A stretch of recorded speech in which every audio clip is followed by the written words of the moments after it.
fiksēts nešķirts. No 25 uzvarām, 20 mačos viņš ir pabeidzis ar knakautiem.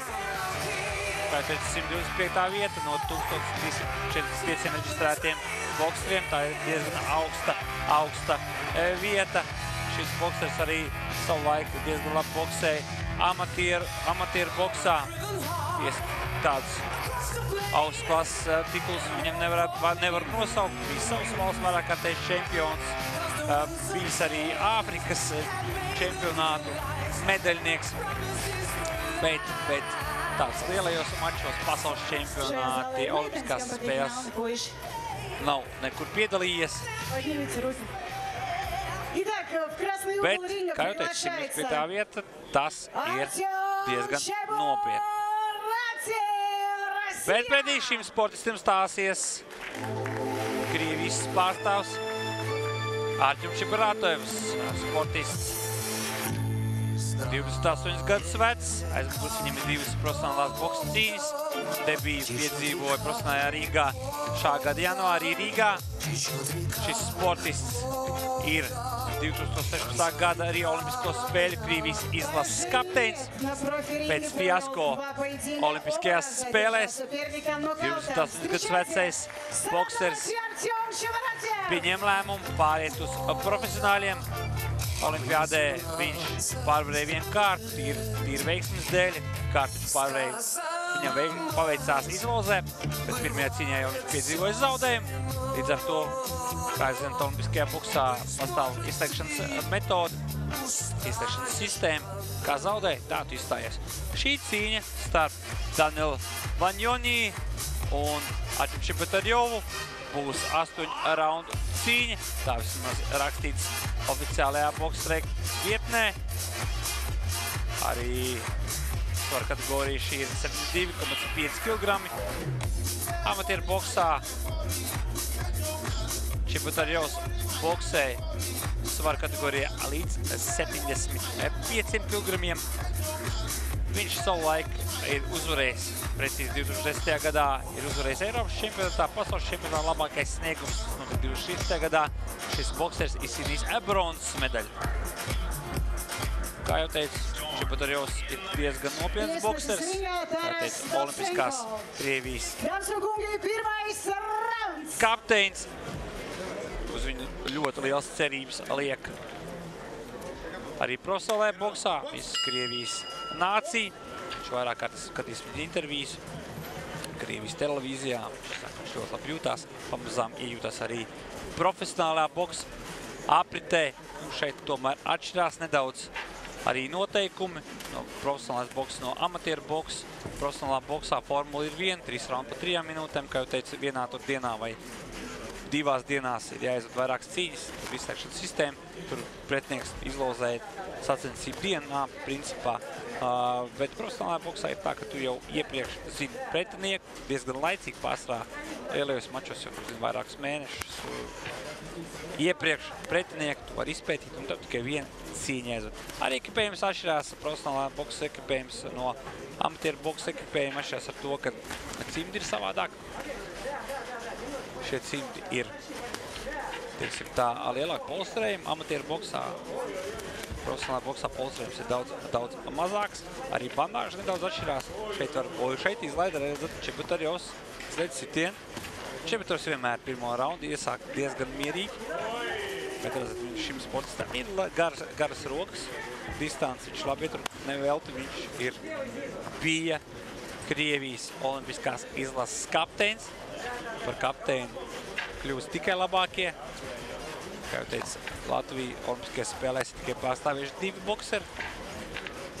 Tas pēdējais boksers, kurš aizbraucis uz Olimpiādu pārstāvot Latviju, bija Romans Kuklins 1996. gadā.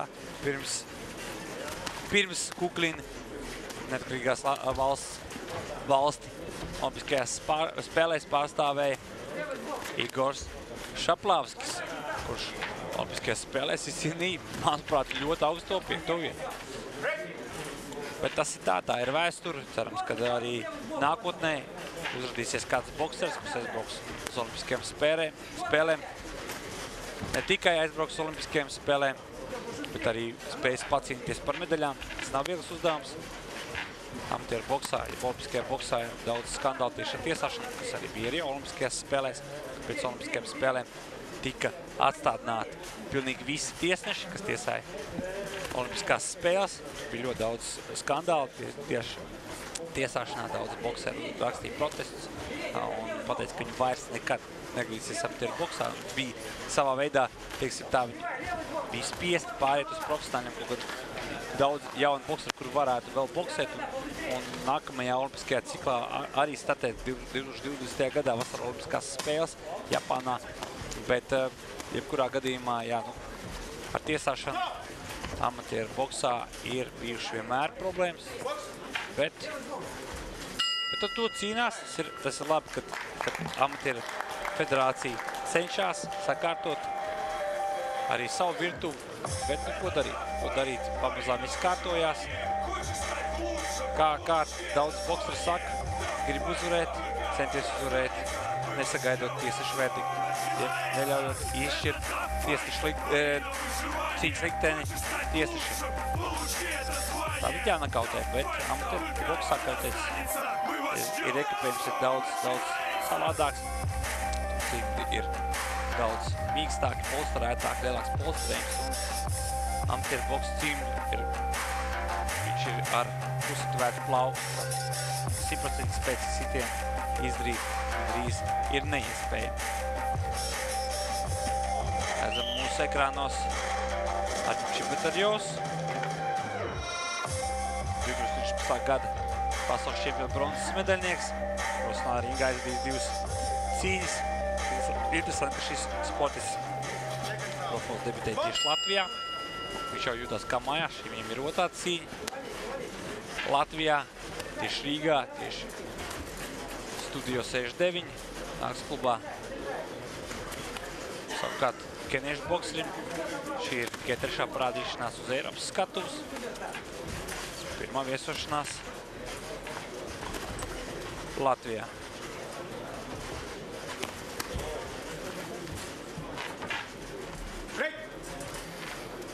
Tiesas izšķīra. Viņš jau, redzat, labi izskatās. Keniešu boksers tāds pasīvs, diezgan lēni boksē. Vairāk ļaus strādāt Arķim Čibetarjovam. Bet redzat, kāds, jā, tāds vienveidīgs sitiens arī izdara keniešu boksers. Keniešu boksers šobrīd pasaules reitingā 123. pozīcijā, turpretī Čibetarjovs 320. pozīcijā. Šeit palaid. Šeit ir palaid sitieni. Šeit izskatās, ka būs knockdowns, tā arī ir. Tiek atskaitīts. Sportistam līdz 8 ir jāatgūstās.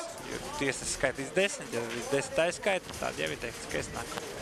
Tehniskā knockout paveidi ir dažādi. Viens no tehniskiem knockouts ir tad, kad tiesneši atskaita pa 10 sekundu laikā, sportists nespēja atgūties. Tehniskais knockouts, tad, kad ir 3 knockdowni, pēc tam 4. jau ir tehniskais knockouts, kad izmes dvieles, kad daktas neļauj turpināt cīņu.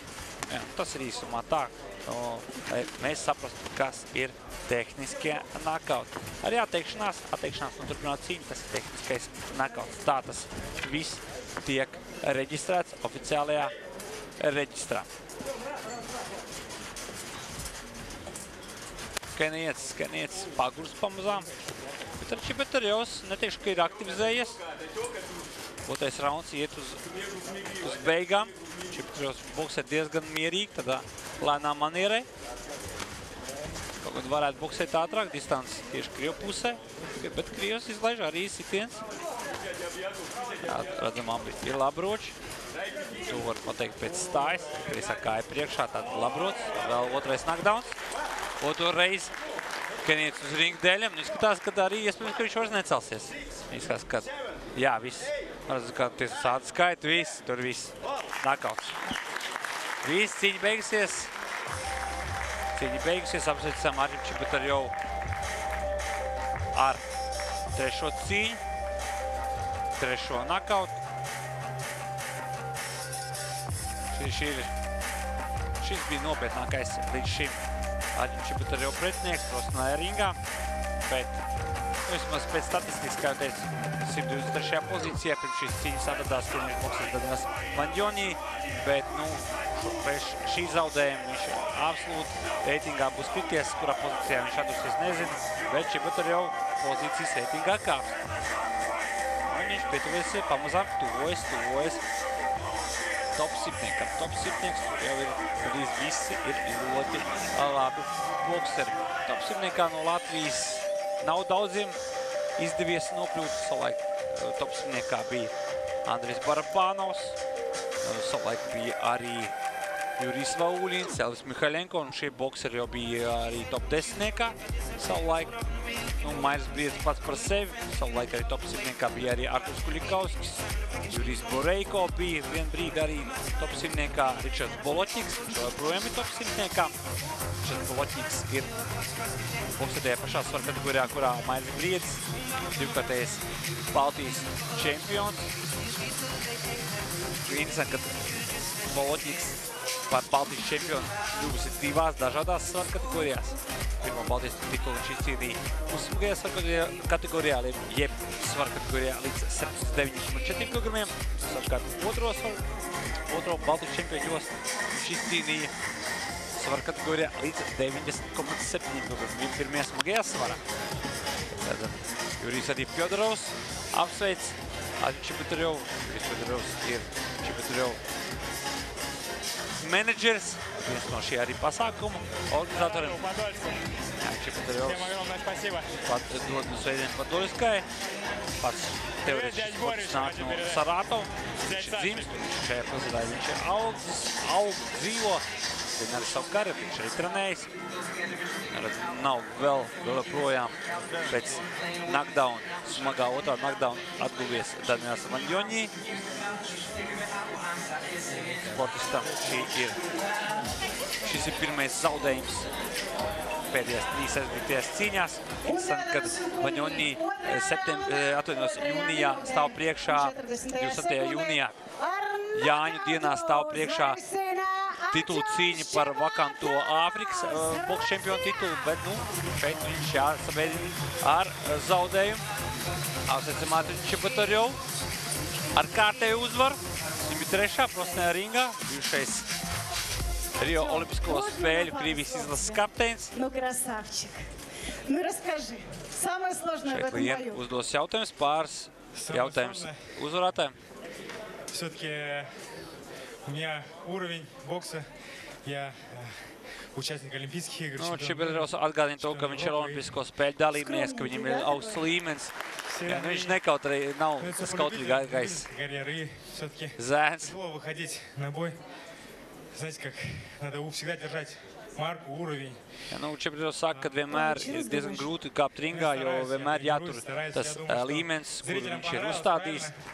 Спасибо большое вам за поддержку, спасибо огромное. Viņš pasakās, protams, kā tu nevar nepateiks paldies skatītājiem. Viņš saka, ka Rīga viņam patīk aizvien vairāk. Kā jau teicu, Rīgā viņš viesojas jau otro reizi. Vismaz profesionālā ringā, nezinu, kā amatieriem. Es domāju, ka amatieru laikos arī ir Rīgā viesojas, bet tādas informācijas man diemžēl nav. Iespējams, kādreiz aprunāšos ar Arķim, ja man būs tāda iespēja arī.